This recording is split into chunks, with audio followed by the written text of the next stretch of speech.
theme, and all of our music will be by Bob Dylan. In fact, that first song that I played is so inspirational. I may play it again at the end as well. Topic today is on inflammation. Okay, I guess you might say inflammation is the mother of all diseases, because practically, at least from a morphologic or microscopic point of view, just about every type of disease is associated somehow with inflammatory changes, even if they are not direct inflammatory diseases, like neoplastic diseases and even degenerative diseases. It's a good thing to talk about.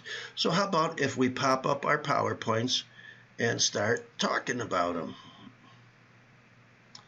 Whoops. How about if we open our PowerPoints? So acute and chronic inflammation, as complex as this whole scenario might sound, or what I call a sequence, of what I call a saga, of what I call a cascade, a sequence of events. It really boils down morphologically, from the point of view of the way we see it, as two sort of separate processes. There's acute inflammation and chronic inflammation. And if you want to make things even more simple, acute inflammation is tissues that basically are infiltrated by neutrophils. Chronic inflammation is tissue, which may be damaged as well, which infiltrated by what we call polys, or chronic inflammatory cells, or what we call monos. I'm sorry if I said polys, I was wrong. Monos, by meaning mononucleated inflammatory cells like lymphocytes and macrophages. So that's basically it in a nutshell, but you also have to remember that this whole process of acute and chronic inflammation is a big, big, big saga, I call it often, or a sequence, or a cascade, or a process by which one thing leads to another, leads to another, leads to another, leads to another, like many physiologic processes in the body. So today our objectives are going to be to understand inflammation, particularly the sequence of events, the chain, the progression of histologic evolution of changes that we see, and physiologic in the process that we call the acute inflammatory process. Also, we should generally know the role of various chemical mediators. Now, this could be something that would take you a lifetime to understand. I can remember walking into a lot of physiology labs and seeing charts which are the size of my wall, showing little arrows of chemicals pointing to little cells, and then you see about 1 million more of them. I think if we learn it that way, I am going to be hated, because I'll confuse you. So basically, we're going to list the big mediators and their general functions, and not talk about where they actually come into the big process at multiple levels. We'll talk about the 3 possible outcomes of acute inflammation: a complete resolution, chronic inflammation, or scarring. We'll talk about and visualize the morphologic patterns of acute inflammation, both grossly and microscopically. Well, microscopically, you pretty much know already. You're going to be looking at histology, which is infiltrated by neutrophils. But grossly, they classically talk about several types of patterns of acute inflammation, like serous or fibrinous or purulent or ulcerative. And we're going to look at that too. We're also going to understand the causes, the morphologic patterns, the principal cells of both acute and chronic inflammation, the minor cells, and this other type of interesting form of chronic inflammation, chiefly a macrophage, localized macrophage collection of inflammatory cells, which we call granulomas or granulomatous inflammation. So here we go. If this was the only PowerPoint I had today out of my 53, it would probably be enough, because what we're going to look at is the sequence of events occurring in the acute inflammatory process. What triggers it off? What happens to the blood vessels? What are the cells that are involved? What is this complex role of the mediators? What happens to the neutrophils? What is Why and how do the neutrophils leave the blood vessels and go into the tissues? Chemotaxis, or the substances or processes which attract the neutrophils to the area of injury or infection, the activation of the neutrophils, the three phases of phagocytosis, and finally, when this whole big battlefield is done, if you've seen a movie like, Ben-Hur, or one of these great Cecil B. DeMille epics. Okay, Cecil B. DeMille might be a little bit before your time, but he was the guy that staged these magnificent movies in which a big battle occurred. And finally, at the end, everything was quiet. Maybe people were dead. Maybe the battlefield was cleaned up. Or maybe it led into another process called chronic inflammation, or in this case, scarring or fibrosis, might also follow chronic inflammation. Acute inflammation is a process that our bodies and the bodies of many organisms, animals in particular, have learned throughout billions, I guess, of years to protect it. I guess, overall, you could probably call it part of the immune system if you wanted. But it has evolved over millions and billions of years, just like we have as well, okay? And the purpose of it was to adapt to the types of injuries which are common to bodies. And remember, this is a non-specific reaction. You don't have one type of acute inflammation for staph and another type of acute inflammation for E. coli. It's basically a non-specific response, okay? And the non-specific response is this big Cecil B. DeMille epic that I told you about. And if you want to look at the big picture, this is probably the best way of visualizing the big picture. The sequence or the cascade of acute inflammatory processes starts out primarily with vascular events.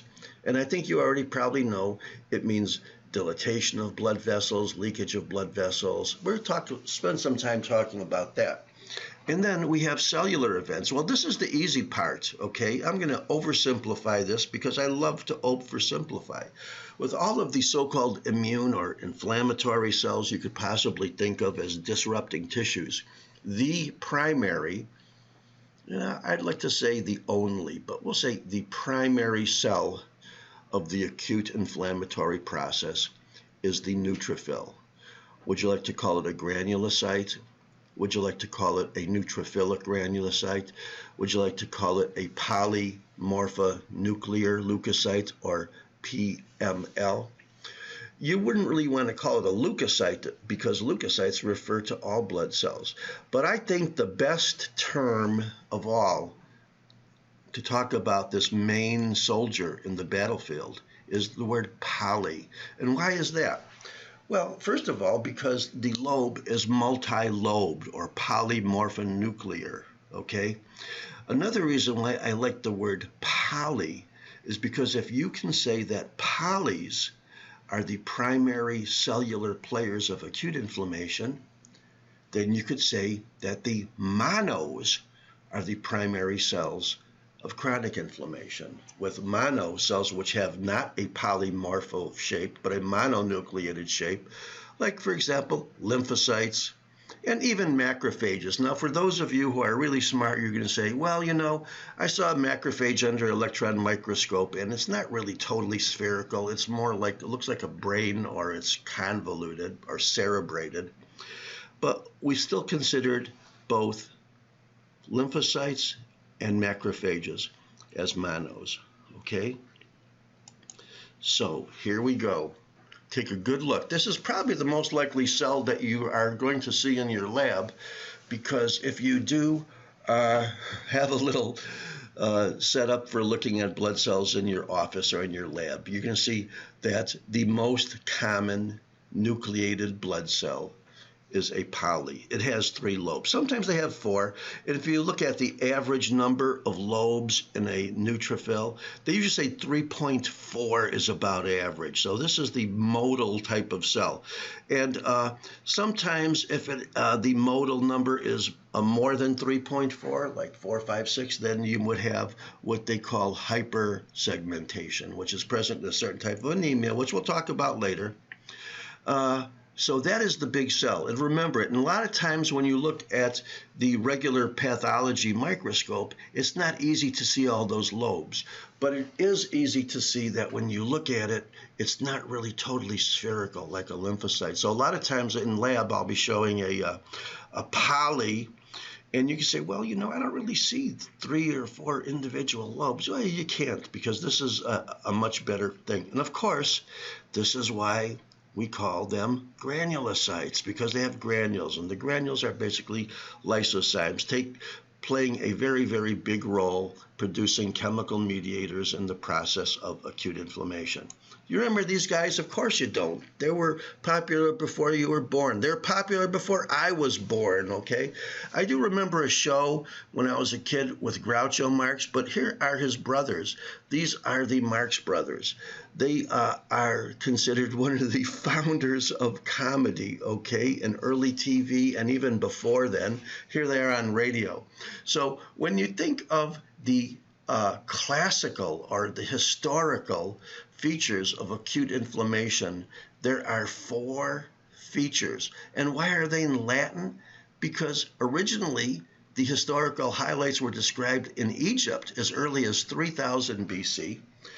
But as the Roman Empire came around, they then decided to name these things in Latin. So, and Latin is very close to Spanish as well. So you might know that rubor means red, calor means heat, like calories, tumor means swelling, a bump. Now, I know you're going to think, hey, wait a minute, you don't have tumors in acute inflammation. Well, you don't.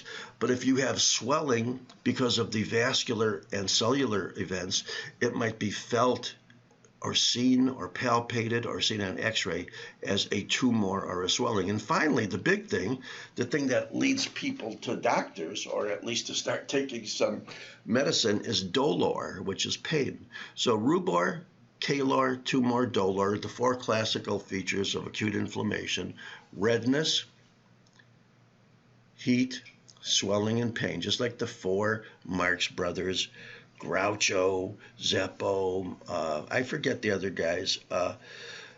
Sometimes they would even add a 5th feature called functiolesa, which means loss of function. So if an area of the body is damaged by these 4 things, it might not work too well. So sometimes they added a 5th Marx brother. Okay, now, what are the stimuli? What are the causes? What are the things which initiate the sequence of events? Well, usually the most common thing is an infection. And by far, a bacterial infection is much more likely to evoke a classical acute inflammatory response than a viral infection, okay? Now, when I told you that acute inflammation or acute diseases are basically neutrophils, I didn't really tell the truth, because when you have an acute viral disease, very often the primary cell of inflammation is a lymphocyte, a mono, rather than a poly, okay?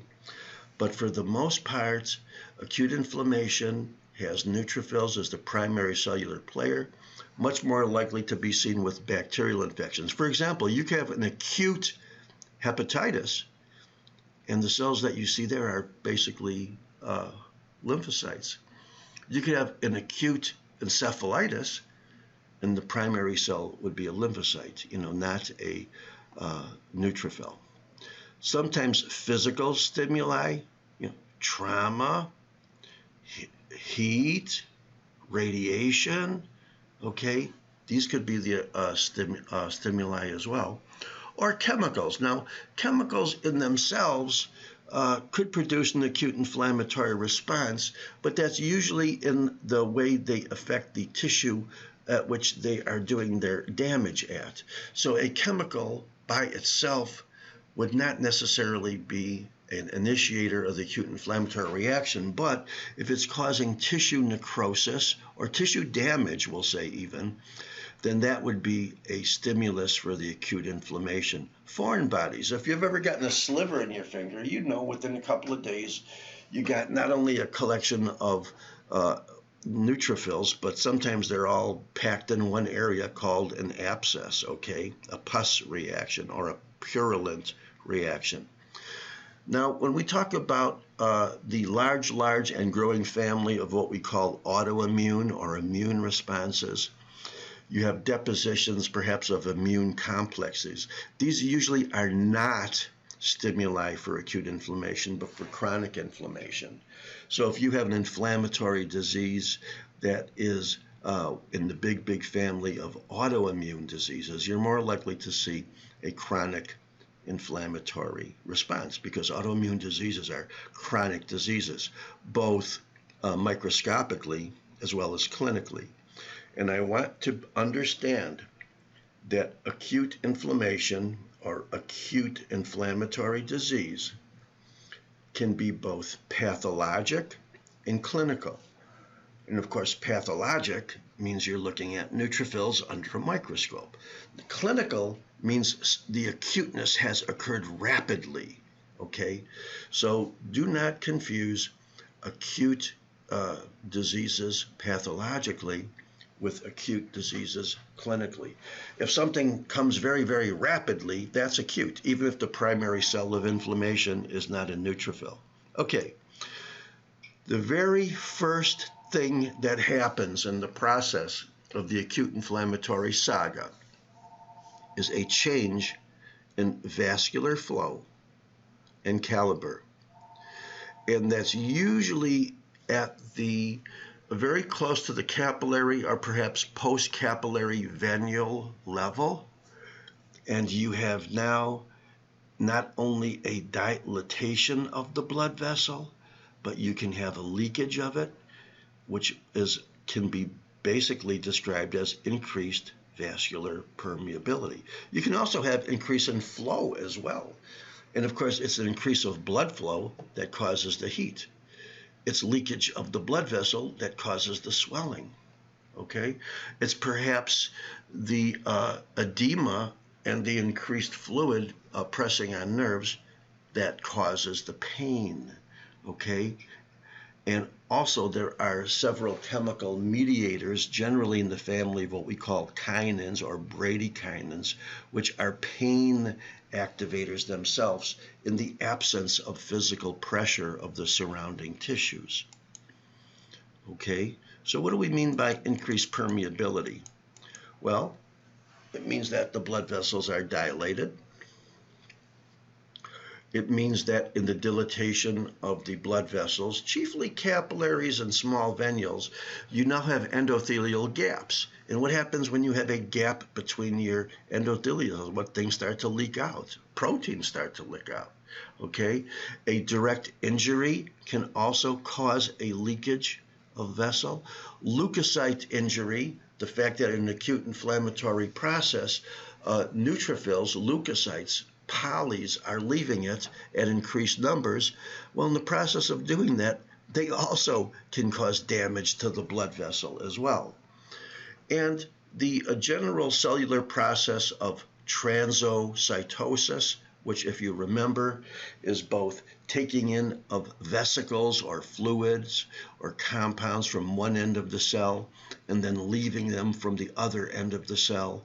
In other words, endocytosis and exocytosis is generally the process of transcytosis. Another thing why there's increased permeability is that there are new blood vessels. Now, when we talk about this gray zone between acute inflammation and chronic inflammation, we might talk about the concept of organizing inflammation, because shortly after you see the acute inflammatory response with increased blood flow, leakage, infiltration by neutrophils, very often after that, not in the acute stage per se, you have ingrowth of new blood vessels. You might call that granulation tissue, or you might call that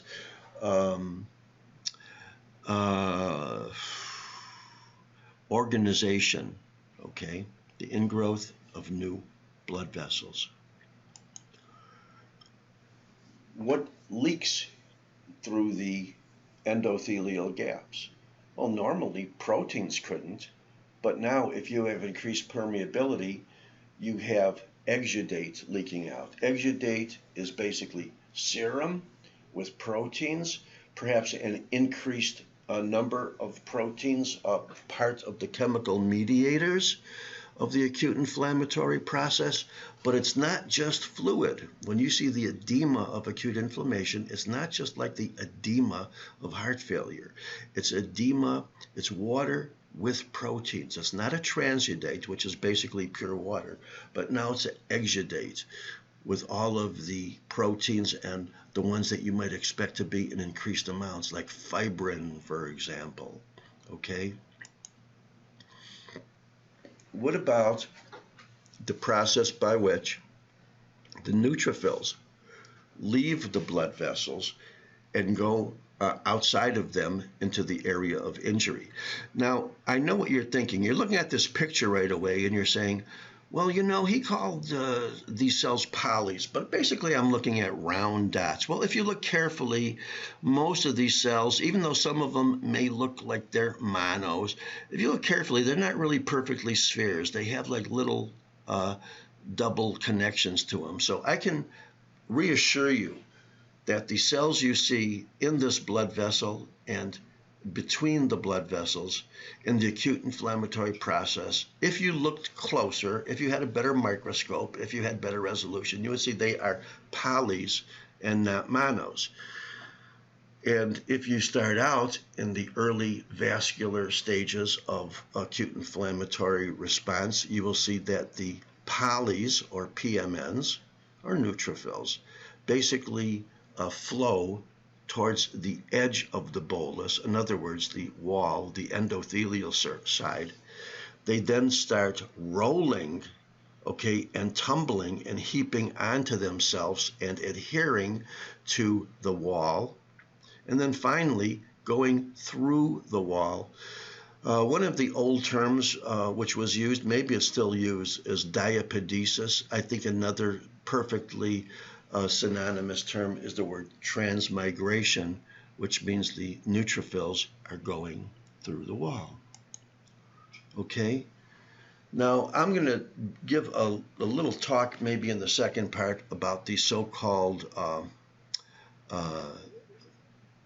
chemical mediators, okay, and proteins and fluids, which are part of this acute inflammatory process. But when we talk about cells adhering to each other and adhering to endothelium and going through the endothelium, in other words, the blood vessel, we are talking about a general family of glycoproteins, which some people call CAMs, or cellular adhesion molecules. Basically present, a large family of compounds present whenever cells have to stick to each other. Okay, the general category of the cell adhesion molecules are selectins, which are primarily made from the endothelial cells, and there's 3 different groups. You know, one of them, they're basically all not only made from endothelial cells, but most of them have their actions on endothelial cells as well as other, as well as the acute inflammatory cells. And then there's another big selection, a big list of CAMs called the integrins, and they are made by many different types of cells. So remember, we now also, as part of this process, are not only looking at cells, but we're looking at glycoproteins involved in this adhesion and transmigration process as well.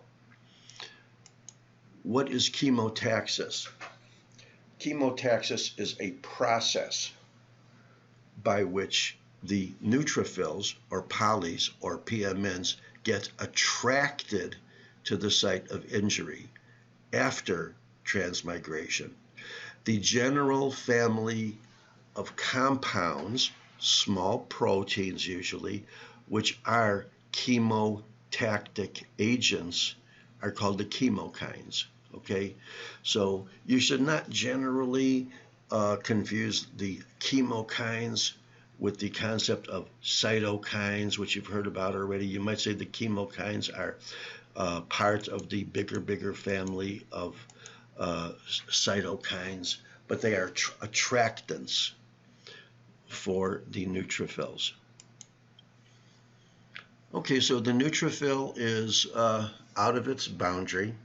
It's in the area, it's in the battlefield, it's in the area of injury, perhaps it's in the area of infection, or perhaps it's in the area of necrosis, okay? And now they have to be activated. Now, if the leukocytes have nothing but granules, which is why they're called granulocytes, one of the main portions of activation is degranulation.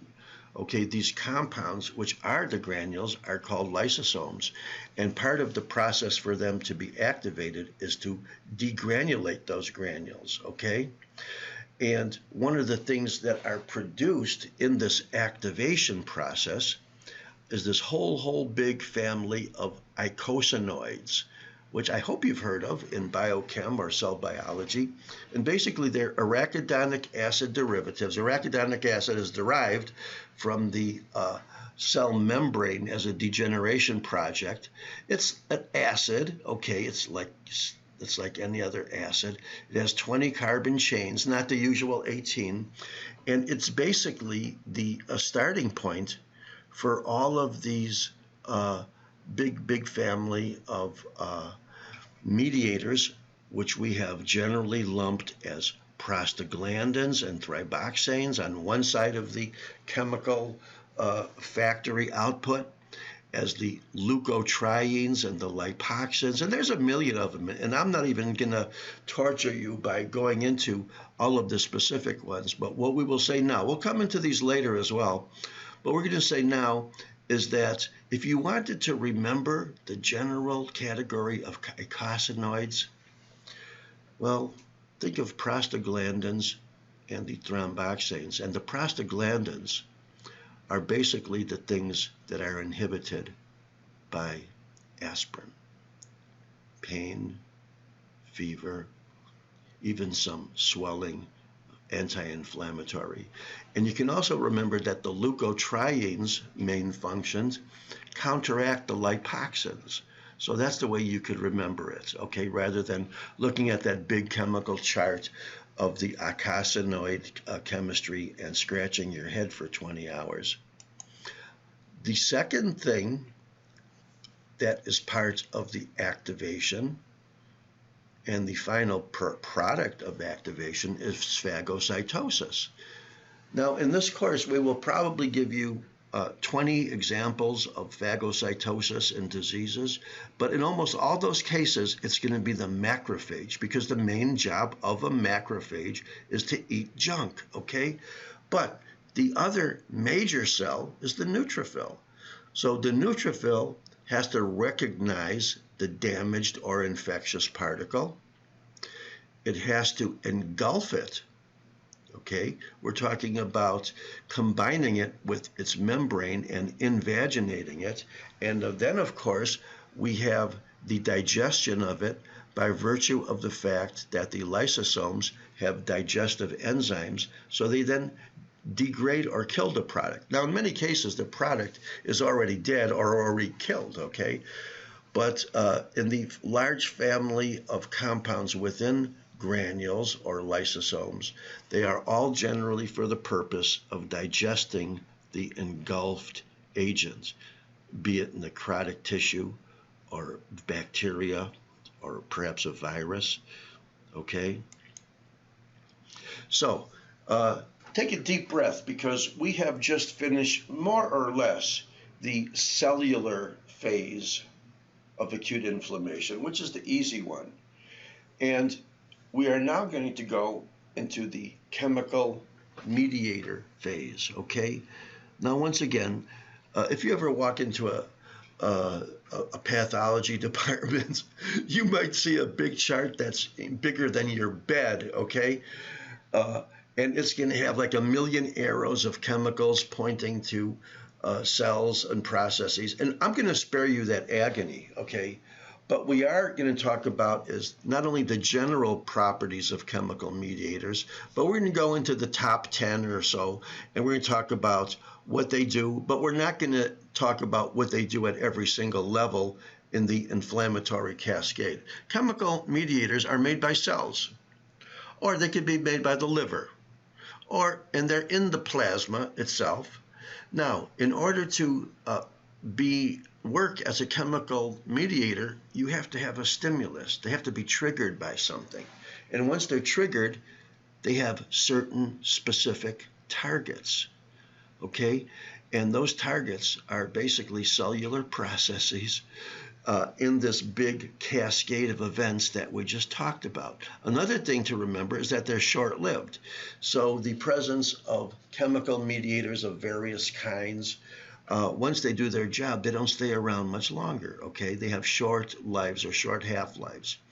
Now, even though there's a wide variety of them made from a whole wide variety of different cells in different places, many of the so-called protein mediators just happen to fall into the alpha-1 and alpha-2 fraction of your serum protein electrophoresis.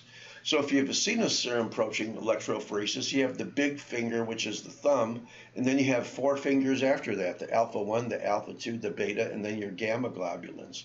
Well, the second and third finger, okay, the 2 fingers that I put up for the test, are the ones that show increases, because these are the chemical mediators. And of course, chemical mediators can fall into other categories as well. So when you do a serum protein electrophoresis and you see a rise in the alpha-1 and alpha-2, which are usually the smallest fingers, when they look like they're about as big as some of the other ones, then you can suspect that perhaps a systemic or a significant acute inflammatory process is going on. Here are the classic bad guys here, the mediators. Okay, maybe I should call them good guys because they are providing checks and balances at all levels of this complex cascade. Number one, the one always mentioned, and also perhaps the one that most common pharmacology is aimed at, is the same thing that's dilating the blood vessels. One of the most powerful vasodilatation substances in the world, histamine, okay?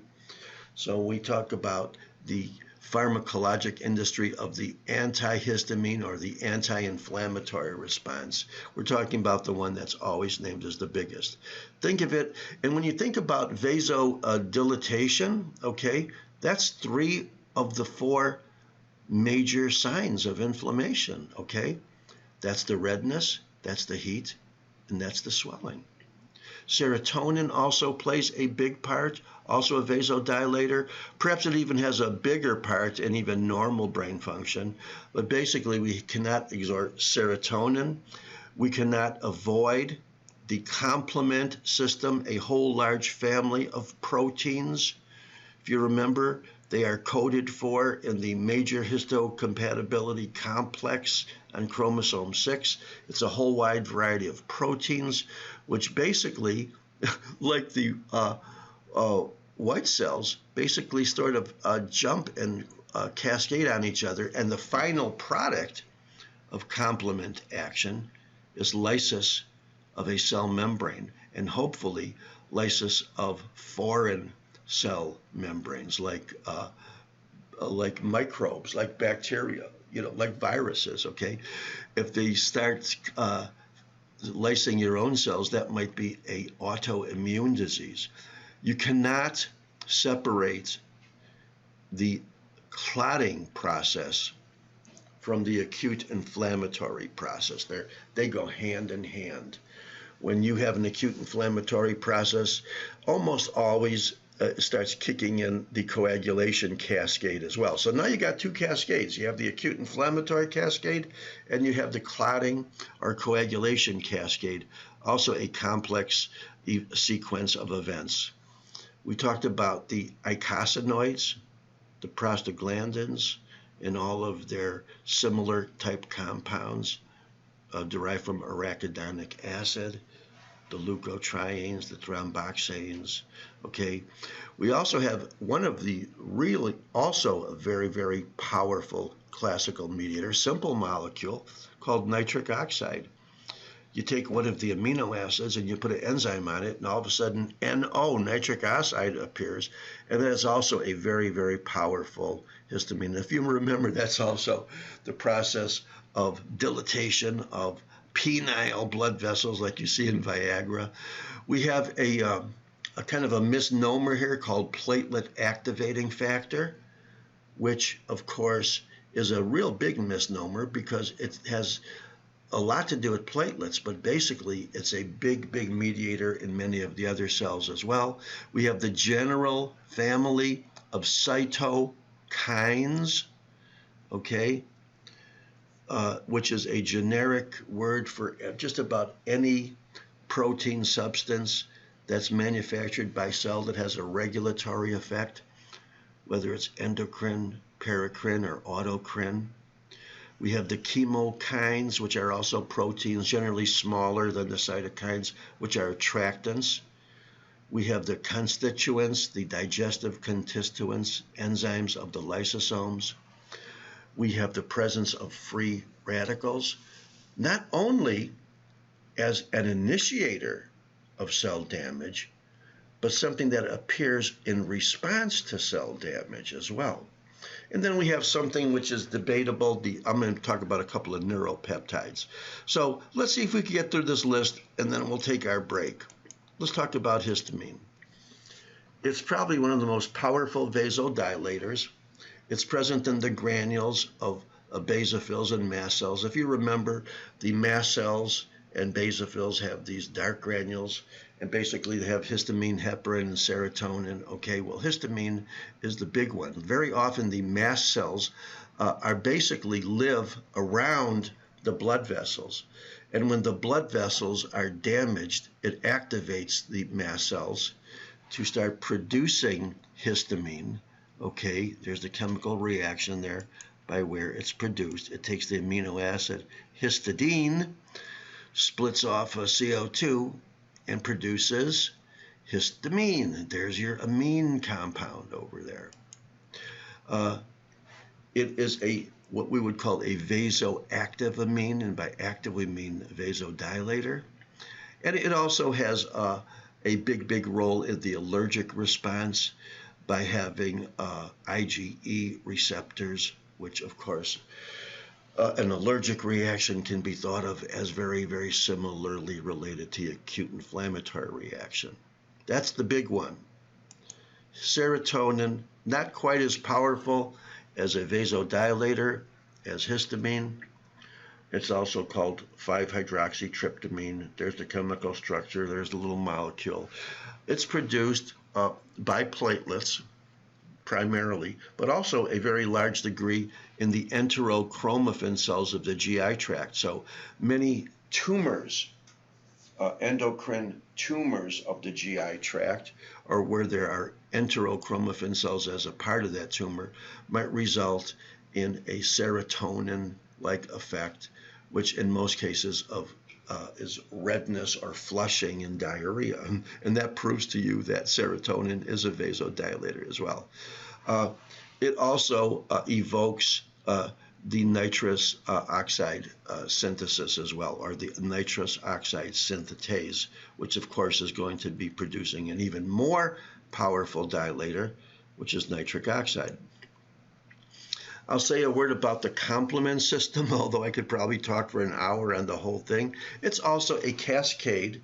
It's also a sequence of chemicals which start to form a complex, which the complex ultimately will result in the lysis of a cell membrane. And do you see that little thing? There's a nice biochemical diagram of a lipid lipophilic cell membrane. And the end product of complement is to lyse a cell membrane. Hopefully a good cell, hopefully a cell that is part of the problem rather than a cell that is a normal cell. like an autoimmune disease. And it's about 20 different C compounds, C1, C4, C this, C that. And once again, lysis is the underlying theme. If you have an acute inflammatory response and complement, final molecule, is fixed, then the cell membrane gets lysed. If you have an acute inflammatory response and complement is not fixed, then the membranes are not lysed. It's as simple as that. Here's the kinin system. Maybe you've heard of bradykinin, but there's a whole big family. They're all 9 amino acids. And once again, they don't necessarily dilate the blood vessels, but they increase their permeability. And the reason why they don't dilate blood vessels is because they actually result in smooth muscle contraction, not dilatation. Okay, so they contract smooth muscle, but they do not contract the smooth muscle of the blood vessels, because if they did, they would actually be vasoconstrictors rather than vasodilators. Okay, but they are not significant in dilating blood vessels. They're significant in increasing the permeability. Another interesting thing about bradykinin is that when we think of the pain of the acute inflammatory response, we often think of, oh my God, there must be pain because this process is pressing on nerve endings in the area. Well, bradykinin can produce pain even without pressing, having a pressure effect, okay? So you put in bradykinin, it's gonna hurt. The clotting factors. We're gonna spend a lot of time going over clotting. We talk about hemorrhagic diseases, thrombosis, and so forth. And I'm going to introduce you to it now. I'm going to give you a chart that you're probably going to see 100 times in your life, but you have the clotting factors. If you remember, these are circulating plasma proteins. Many of them are made in the liver. Some of them are made in cells. The ultimate product of clotting is another big cascade, with the endpoint being fibrin. But then, of course, that fibrin can eventually be lysed or broken down after the process is over. I'm not going to go into great detail of this, but if you remember, there's both an intrinsic pathway of coagulation as well as an extrinsic or tissue factor, more direct, more quick pathway, activating a lot of proenzymes, which the proenzymes then produce enzymes and activate other proenzymes into being enzymes. The final product, of course, the second to the last step is prothrombin, going to thrombin, and now your final step of fibrinogen, which you might guess is also in that alpha 1 or alpha 2 phase, going into fibrin and forming a clot. And this is something that goes hand in hand with the acute inflammatory process. Okay, let's just say one more word about this, because I'm going to go to this in greater detail, but the family of eicosanoids, most people have never even heard the word eicosanoid, but everybody's heard of prostaglandin, okay? So you have basically 3 types of eicosanoids. You have the originally discovered and extensively studied prostaglandins, which also include a chemically related compound called thromboxanes. You have the leukotrienes, less related to the prostaglandins and the thromboxanes. It's a different part of the chemical equation, a cascade. And then you have the lipoxins, which is a relatively newer branch, which is now being studied extensively as well. But these eicosanoids you might think of as some of the classical chemical mediators, okay? And I'm going to show you something. No matter what they are, they're ultimately derived from this arachidonic acid. If you wanted to count 20 of these green little atoms, they would be carbon, not 18 like in many of the other breakdown products, okay? The prostaglandins, make a long story short, produce pain, they produce fever, and they enhance and they interfere with clotting. Okay, so what's the opposite of clotting? You could say hemorrhage. That's why people that are on aspirin have to be careful, because prostaglandins prevent platelets from sticking to other platelets.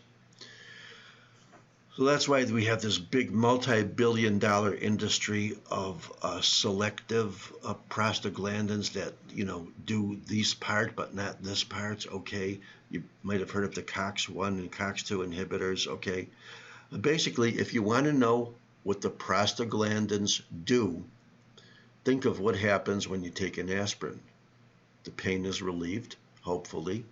The fever goes down, hopefully. And the clotting may be interfered with as well. And that's the bad part, because not only does it prevent platelets from sticking to each other, but it also interferes with the GI mucosa, particularly stomach, in its gastroprotective function against stomach acid. The leukotrienes, okay, basically are involved with chemotaxis. We've defined that process. They are vasoconstrictors, and they also are involved with increased permeability. These are processes we've already talked about. So if you want to know one of the big compounds that's regulating this, you could say the leukotrienes. Now, you want to know something neat about this third group of eicosanoids, which we call the lipoxins? What's neat about it is that basically it regulates or counteracts the leukotrienes. So if you have chemotaxis on the leukotriene, you got chemotaxis inhibition from the lipoxins. If it has vasoconstriction from the leukotrienes, you now have vasodilatation on the lipoxins. So it's a general counteraction or regulatory effect on the leukotrienes. Okay, what about this compound talked about called platelet activating factor, PAF? Well, it's a phospholipid, like many things are. It comes from many types of cells, just like the eicosanoids come from many types of cells. And true to its name, it activates platelets. Well, wouldn't that also be generally a activation of the coagulation system, or at least a primary coagulation? But it also is involved with many other leukocyte functions as well as endothelial cells. So don't think of a platelet activating factor as only activating platelets. It has a big role in many things. I think I'm near the end of the list. Yeah, we got like about 3 more left or so. Cytokines, chemokines, this will be quick. A cytokine is a protein. It's produced by many cells. Of course, lymphocytes and macrophages are the big ones. And they also are generally producing proteins, which are involved in making of these other regulatory substances like tissue necrosis factor, like interleukin-1. And the reason why I mention these two is because not only are the two main regulatory factors, but they regulate many of the other chemical mediators as well. So when you talk about some physiologic process like shock, and you see these things are elevated, they are not only doing their job, but they're regulating other interleukins, okay? And basically their primary production is by macrophages, okay? And well, that's another, I'm not going to go into why it's called TNF. Yes, I will. Tissue necrosis factor. Why would tissue become necrotic? That was the original name for it. It still is. There's an alpha and a beta. Well, because in tissue necrosis, you need cells which are actually cleaning up or causing or the necrosis, and those are macrophages, okay? Now, these chemokines, as opposed to the cytokines, are a little bit smaller in size, okay? But their primary role is attractants for the PMNs. Chemokines are chemotaxic agents. Nitric oxide, probably the smallest molecule you could think of in your body, which is a powerful vasodilator, okay? And how is it made? Well, it's made from the regular old amino acid called L-arginine in the process of synthetase or synthase. I think I misspelled that, okay, like I often have typos. If you look at the role of nitric oxide synthase, it takes arginine, and in the process of it, it will convert it into another thing called citrulline. In the process of that, nitric oxide, NO, the molecule NO, is split off, and that has the direct effect on dilating blood vessels. Very, very powerful, maybe even more powerful than histamine. What about the chemical mediators that are in the granules of the key inflammatory cells of acute inflammation, the granulocytes? Well, they're lysosomes, and if they're lysosomes, you would think, well, they probably have this enzyme called lysozyme, okay? And lysozyme is basically an enzyme that loves to chew up bacteria or bacterial walls. In the early cells, or in the early evolution, or the early development of these mature neutrophils, you have things like myelocytes, metamyelocytes, and so forth. They will have these lysosomes are bluer than the so-called redder ones that you see. So they're called primary or azurophilic granules. They're relatively non-specific. Myeloperoxidase, which often identifies them as being in the neutrophilic or granulocytic line. It has some non-specific hydrolases as well. But as the cell matures now into the myelocyte, metamyelocyte, band seg mature cell, these granules then are called secondary or more specific granules, and they are involved in the process of not only digesting substances like collagenase, you think would basically break up collagen, alkaline phosphatase, still lysozyme as well, like with the primary granules, and another important mediator in the acute inflammatory response called lactoferrin, which you might guess migrates into the alpha-1 or alpha-2 region on serum protein electrophoresis. Okay, free radicals. The one thing you should know, or the two things you should know about free radicals is that by themselves, they are very, very, very destructive little compounds.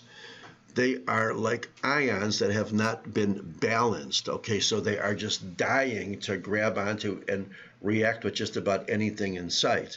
So by themselves, they are destructive compounds, and they can cause cellular damage. And I think we mentioned this when we talked about cellular damage on the last webinar. But in the process of normal enzymes like peroxidase, okay, they can also be produced in cells as well as part of the acute inflammatory saga.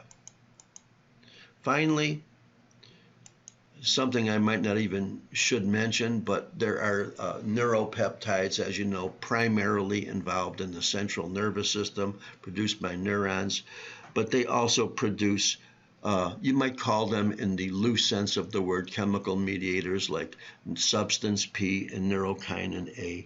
And basically increases in these are, you would guess, involved in not necessarily, you know, a vasodilatation type effects or anything, but basically in emotional reactions like anxiety, stress, respiratory rate, nausea, stuff like that. Okay, but we still mention them at the very end anyway, give them an honorable mention.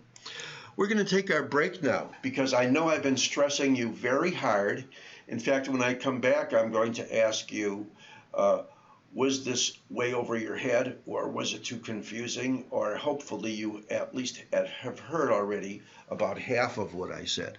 So let's play our 3 more Bob Dylan songs, and then we'll